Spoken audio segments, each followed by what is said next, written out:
Broncos are one game away from kicking off the 2025 regular season. But first, they got a date in New Orleans. This just isn't another preseason game.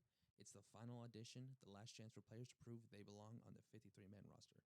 Hi, guys. My name is Zach, and just a fair warning, today I am alone.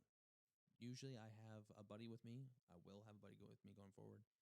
And I will, maybe two. My dad and I, we're all Broncos fans. We love the Broncos. We love what they've been doing. We love how they're handling situations. And that's basically just heads up going into it.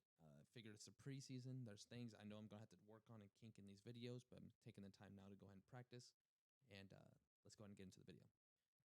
Head coach Sean Payton has already said that the starters will only get about 8 to 10 snaps. Now, that is not a lot in no means whatsoever. That is not a lot. But it's enough for Bo Nix and obviously the rest of the starters to get ready, knock the rust off, get ready for the first week in Denver against the Tennessee Titans. And what we want to see is just progression. We've seen Evan Ingram, saw him last week with his 58-yard catch and run. Showed everyone exactly why Evan Ingram was brought here.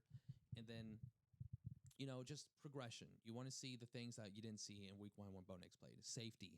And he didn't take a sack. He scrolled out the pocket, had a guy over the middle, but was getting screamed at, so he ended up just throwing the ball away, but it was intentional grounding. Now, when that happens in the end zone, it's a safety. So at the end of the day, you just want to see the rust get knocked off. You want to see them prepared. You're going to see a lot of scripted plays, probably a lot of getting the guys in rhythm, just getting them ready for the first game of the season, obviously. The second part is what to expect for is through 2 preseason games, the Broncos defense has been suffocating. They're holding opponents to 12% on third down. They've only given up 2 touchdowns. Now, yes, it is preseason, but they've only given up 2 touchdowns and holding opponents to 12% on third down. I don't know how many third downs they've had. I just know that in those attempts, 12 of them have only converted. 12% of them have converted. You want to watch out for guys like Jaquan McMillan. The guy had a diving interception against the 49ers. It was a nice one. Obviously, that's what you like to see in the depth of QB, CB1, CB2, CB3. Obviously, it's going to be PS2, DPOY. Shout out. Defense Player of the Year, if you don't know what that means. Then you're going to have, I think, Riley Moss and Jahdae Barron as 3. Or you're going to have McMillan 3, Jahdae Barron 4. Now, just because Jahdae will be 4 does not mean that he's bad. It just means that we have a loaded cornerback room. It gives him time to progress into a player that he needs to be. You're not throwing him out there like basically I would do with PS2, throwing him out there on wide receiver 1, be like, well, go sink or die. You're giving him time to adjust, to get into it and excel in it, essentially. Which is perfect. The third thing I'd look for is the roster bubble battles. We're getting into the part of the preseason where it's huge. Special team snaps will be huge for French players. A big return, a forced fumble, a key tackle in coverage could be the difference between a player getting a spot and then getting cut. Pay attention to the running back rotation. After Javonte Williams left, is Audric Esme going to get a spot? Who is going to be running back 1 and 2, 3? Obviously, we brought J.K. Dobbins in to compete for that spot, but with how injury prone he is, I think maybe, just maybe, R.J. Harvey will most likely get number 1, more reps, because you want to keep your running backs healthy for the postseason. And they're making a push for the postseason. They're Super Bowl contenders.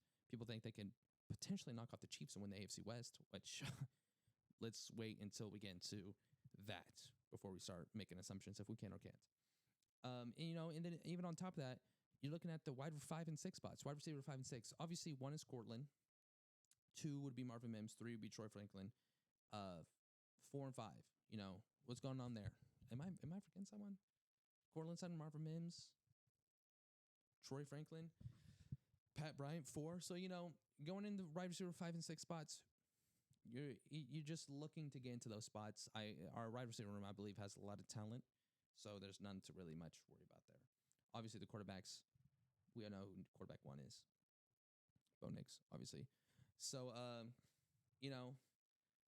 Saints will obviously be looking for their guys to get better. The quarterback that they just drafted, Spencer Rattler. But I think our defense is going to be just fine. I think our defense is going to come together. Hopefully, nobody gets hurt. You don't want to see nobody get hurt. But yeah, that's basically what we're expecting and expect to see in this final preseason game. You know, defensive rotations, roster spots on the line. With all that being said, it's exciting times. It's exciting times. The regular season's right around the corner. With that being said, drop your score predictions in the comments. Hit that like button. If you're ready for week 1, do all that. Tell me your prediction. Tell me your roster spots, and leave a like and subscribe. And I'll see you after the game breakdown of week 1. I'll see you there, boys. Have a good one.